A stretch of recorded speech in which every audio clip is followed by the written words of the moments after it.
చాలా కాలం తర్వాత బయటకు వచ్చిన కొడాలి నాని చంద్రబాబు నాయుడు గారి గురించి ఒక వ్యాఖ్య అయితే చేశారు. ప్రధాని మోడీకి పవన్ కళ్యాణ్కి వంగి వంగి దండం పెట్టడం తప్పితే చంద్రబాబు నాయుడు ఈ 2 సంవత్సరాల్లో సాధించింది ఏమీ లేదు అంటూ ఆయన చేసిన వ్యాఖ్య ఎలా చూడాలంటారు? మరి దాన్ని చూడాల్సిన అవసరమే లేదు. ఎలా చూడటానికి వెళ్ళారు పెద్ద నాయకుడు ఆయన. మాజీ మంత్రి, మాజీ ఎమ్మెల్యే, అంటే పాన్పరాగ్ తినే మంత్రి. ఆయన వ్యాఖ్యలు లేచి వచ్చి ఏదో నిద్ర నుంచి జగన్ బాబు చెప్పినట్టుగా పడుకొని లేచాడు 2 ఏళ్ళు అయింది, మళ్ళీ పడుకుంటే 3 ఏళ్ళు అయిందని అని అట్టుకుంటే ఇలా వ్యాఖ్యలు. వీళ్ళు ఏంటంటే ఉనికిని కోల్పోతున్నారు. పార్టీ వచ్చి రాష్ట్ర ప్రజల్లో వచ్చేసి గొడ్డలి పార్టీ అనేది ఒకటి ఎంబ్లాం పడిపోయింది. ఫ్యాన్ గుర్తు అనేది కాదు ఇప్పుడు. అరే ఆ గొడ్ల పార్టీ నాయకుడు ఏం చెప్పాడు? వాళ్ళని చిత్రుగా మాట్లాడుకున్నాం టీ పాయింట్ల దగ్గర, టిఫిన్ హోటల్ దగ్గర, బయట ప్రజలు. ఎందుకంటే ఈ 2 సంవత్సరాల కాలంలో జరిగినాయి ఏదైనా ఉందంటే ఒక్కసారి లేచి వెబ్సైట్కి వెళ్ళమన్నారు.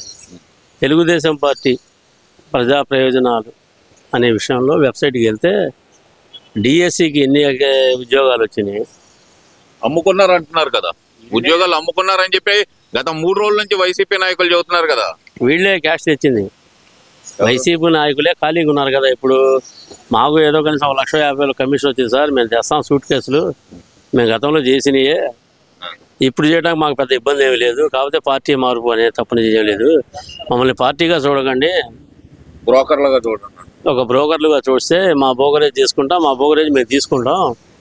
సూట్ కేసులు రేపటి రోజు అక్కడ మాట వచ్చినా కానీ గప్పకన మేము వాగే వాగుడికి ఒక వాల్యూ ఉంటుంది, దానికి ఇంత ఇస్తాం అంత ఇస్తాం అని పై నాయకులు వస్తారు మా దగ్గరికి.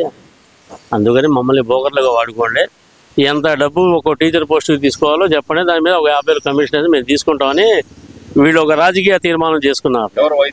వైసీపీ నాయకులు, చోటా నాయకులు. పెద్ద నాయకులు అంటే ఏమన్నాడు? పెద్ద అధినాయకుడు ఉన్నాడుగా, ఆయన ఎప్పుడు యలహంకలో ఉంటాడు. బెంగళూరులో యలహంక అని ఒక పెద్ద ప్యాలెస్ ఉంది సార్, అక్కడ నుంచి ఆయన హీరోలు నడుపుతాడు. ఇప్పుడు వైసీపీలో ఉన్న అవినీతి జరగలు చాలా ఉన్నాయి.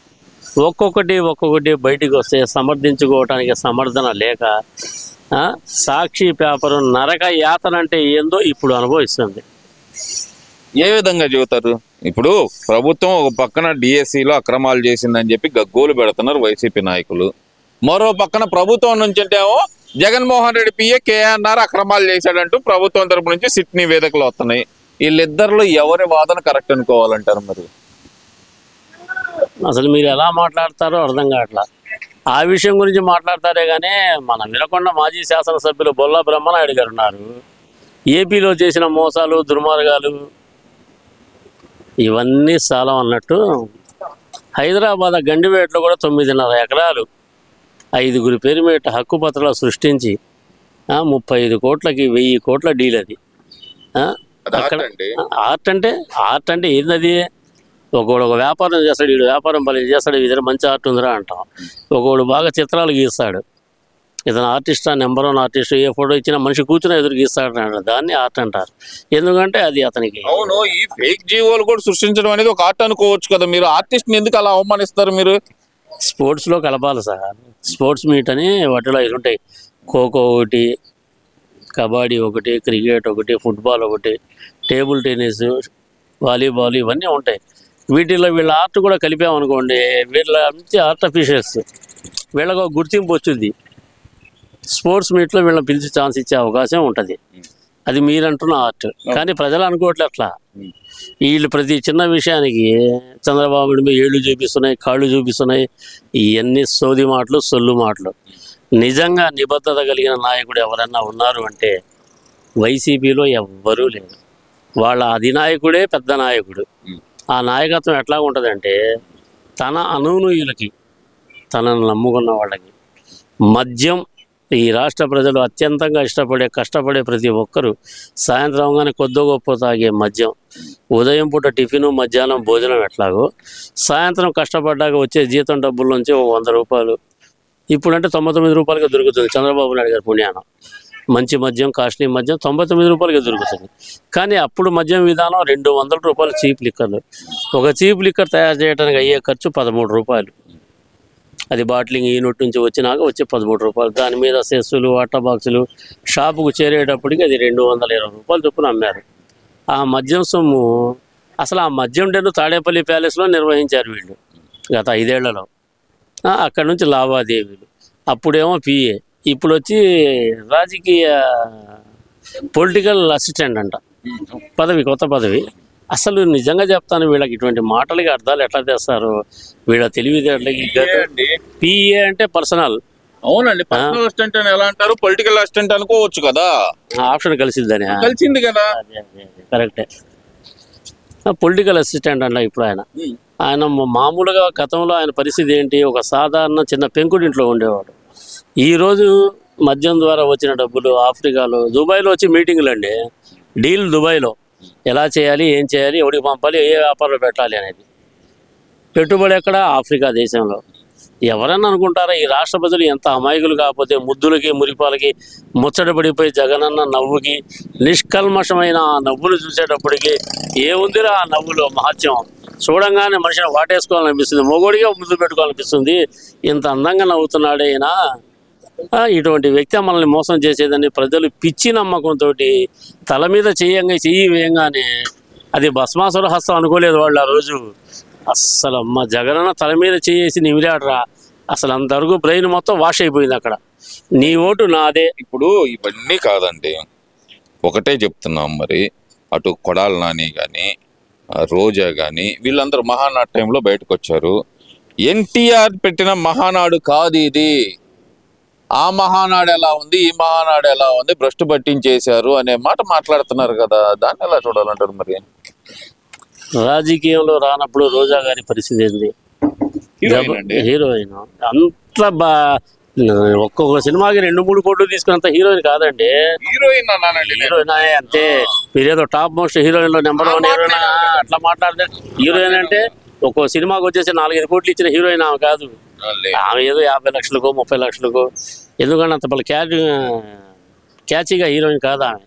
ఏంటంటే క్యాచీ డైలాగులతోటి, బూతు మాటలతోటి, తన చేష్టలతోటి సినిమా ఇండస్ట్రీలో ఉన్న ఒక వ్యక్తిని, తమిళనాడు వ్యక్తిని పెళ్లి చేసుకొని, తద్వారా ఆమె సినిమా ఇండస్ట్రీలో నేను కూడా సినిమా హీరోయిన్ అని ఉన్న డబ్బులు, సంపాదించిన డబ్బులు మొత్తం సమరం అనే ఒక సినిమా తీసింది సార్. ఆమె భర్త డైరెక్టర్, ఆమె హీరోయిన్. లేడీ ఓరియంటెడ్ సినిమా అది. ఆ సినిమా సార్ ఆ రోజుల్లో సంపాదించిన డబ్బులు మొత్తం పెట్టేశారు సార్. చివరికి వచ్చేటప్పటికి చేతిలో చిప్ప తప్పరిచి ఏమీ లేదు సార్. గతంలో ఉన్న ఆమె తర్వాత రాజశేఖర రెడ్డి గారికి వెళ్ళిపోయి ఛాంబర్లో ఒక బొకే ఇచ్చారు. ఇచ్చిన నెల రోజులకే భగవంతుడు రాజశేఖర రెడ్డి గారిని అలా చేశారు. ఇక తర్వాతి పాదం వైసీపీలో పెట్టారు. 2014లో ఆయన తిరిగిన తిరుగుడు, ముద్దులు మురిపాలకు కూడా ఒక్క పాదం అడ్డం పడింది. ఒక్క అడుగు అని ఏదో సినిమాలో డైలాగ్ ఉంది సార్, ఛత్రపతిలో ఏదో సినిమా, ఏం కావాలి నీకంటే ఒక్క అడుగు అంటాడు. అలా ఒక్క అడుగు వైసీపీలో పడింది, నాశనం అయిపోయింది.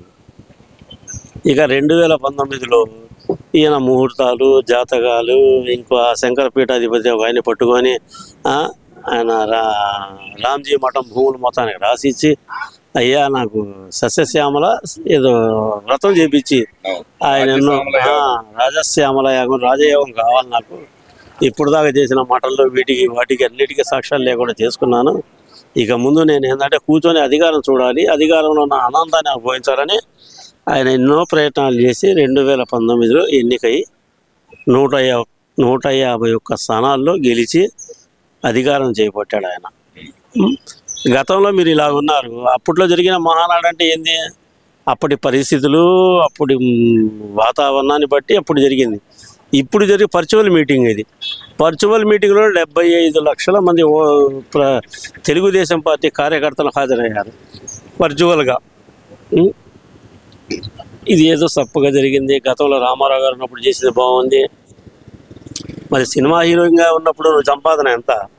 ఈ రోజు నువ్వు 1000 కోట్లకు అధిపతివి.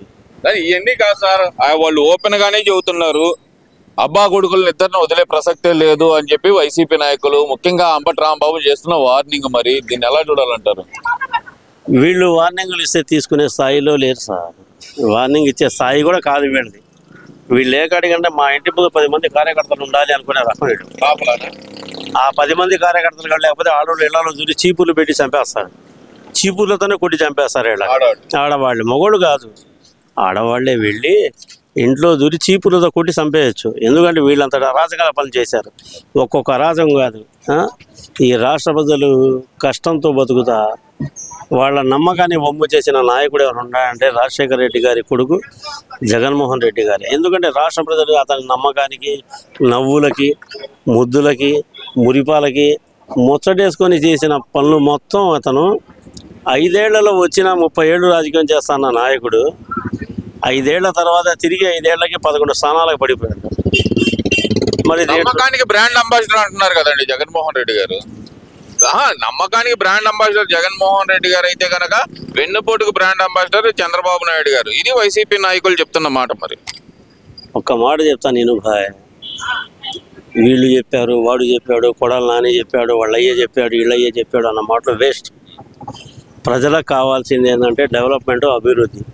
ఈరోజు కూటమి ప్రభుత్వం చేస్తున్న అభివృద్ధి ఎలా ఉందో, ఎప్పుడో 6 నెలలు 7 నెలల తర్వాత, సంవత్సరం తర్వాత వచ్చే పుష్కరాలకి ఈ రోజుల్లో గోదావరిలో కలుస్తున్న మురుగునీటి వ్యవస్థని కాలువల దగ్గరికి వెళ్ళి ఒక డిప్యూటీ సీఎం పవన్ కళ్యాణ్ గారు అసలు ఏ మున్సిపాలిటీ స్టాఫ్ అయినా వెళ్తారు, చూసుకుంటారు. సార్ ఇక్కడ paper mill, Andhra paper mill ద్వారా వస్తే మురుగు అంతా కలుస్తుంది, దీన్ని డైవర్షన్ చేద్దాం సార్, గోదావరిలో కలవకుండా చేద్దాం సార్ అని చెప్పి ఎంప్లాయ్ చేయాల్సిన పని ఒక డిప్యూటీ సీఎం ఆఫీస్లో కూర్చోకుండా క్షేత్రస్థాయికి వచ్చేసి తన పర్యటనతో అధికారులే ఫోటోషూట్లకు వెళ్ళడానికి ఆయన కొత్తగా వచ్చిన సినిమా యాక్టరా. 15 ఏళ్ల నుంచి సినిమా ఇండస్ట్రీలో ఏకఛత్రాధిపత్యంగా నిలిచిన పవర్ స్టార్ పవన్ కళ్యాణ్ అంటే గొంతులు కోసుకునే వాళ్ళు ఉన్నారు. అటువంటి వ్యక్తి ఒక్కసారి ఆయన కలిస్తే చాలరా దేవుడు అని చెప్పి నాలాంటి అభిమానులు ఎంతోమంది, కొన్ని లక్షల మంది ఉన్నారు. పేపర్లో చూసుకొని, టీవీలో చూసుకొని మాలాంటి వాళ్ళు ఆనందపడతాయి. నేను 30 సంవత్సరాలుగా టీడీపీ పార్టీలో ఉన్నాను. 30 సంవత్సరాలుగా నాకు ఎటువంటి గుర్తింపు రాలేదని నాకు ఎటువంటి బాధ లేదు. పార్టీ పరంగా ఒక కార్యకర్తగా నేను చేయవలసిందంతా చేస్తున్నాను. పేదల పాలిట పెట్టిన చంద్రబాబు నాయుడు గారు పేదల పాలిట పెట్టిన లేబర్ అడ్డా, దానికి నేను ఒక చిన్న సజెషన్ ఇచ్చాను. సార్ పని దొరకపోయి సార్ 5 రూపాయలకి భోజనం వస్తుంది సార్, అది ప్రభుత్వ పరంగా మీరు ఎంతోమంది అన్నార్థులకు ఆకలి తీరుస్తున్నారు. లేబర్ అడ్డాలు వచ్చే కార్మికులకు కూడా పని దొరకకపోయినా సరే అన్నా క్యాంటీన్ ద్వారా వాళ్ళకి భోజనం సదుపాయం కల్పించండి సార్ అని ఒక ఇంటర్వ్యూలో నేను ఆంధ్ర వాయిస్ అనే యూట్యూబ్ ఛానల్ ద్వారా వారికి కూడా నేను చాలా వరకు కృతజ్ఞుడిని. ఎందుకంటే నా వాయిస్ని వాళ్ళు 10 మందిని పరిచయం చేస్తున్నారు. ఇందులో నాకు ఎటువంటి లావాదేవీలు ఏమీ లేవు. నా మనసులో ఉన్న మాటని ఈ ఛానల్ ద్వారా ప్రజలకు తెలియజేస్తున్నా. ఒక తెలుగుదేశం పార్టీ సీనియర్ కార్యకర్తగా తెలియజేస్తున్నా. దానికి నా వంతుగా వాళ్ళు నన్ను పిలిపించి నాకు ఏమి పదవులు వద్దు, ఏమీ వద్దు, ఒక ఫోటో వాళ్ళని నేను కోరుకునేది. జగన్మోహన్ రెడ్డి పరిపాలన చూశారు, అప్పుడు కార్యకర్తలు ఎంత నరకం అనిపించారు, ఎంతమంది చనిపోయారు అన్నీ తెలుసు. తెలుగుదేశం పార్టీ మహాకూటమి ఏర్పడ్డాక మాలాంటి కార్యకర్తలుగా గుర్తింపు కలిగింది అని చిన్న ఆశ. తప్పనించి ఎటువంటి లావాదేవీలు ఏమీ లేవు. మరొక్కసారి మహాకూటమిని ఆదరించండి.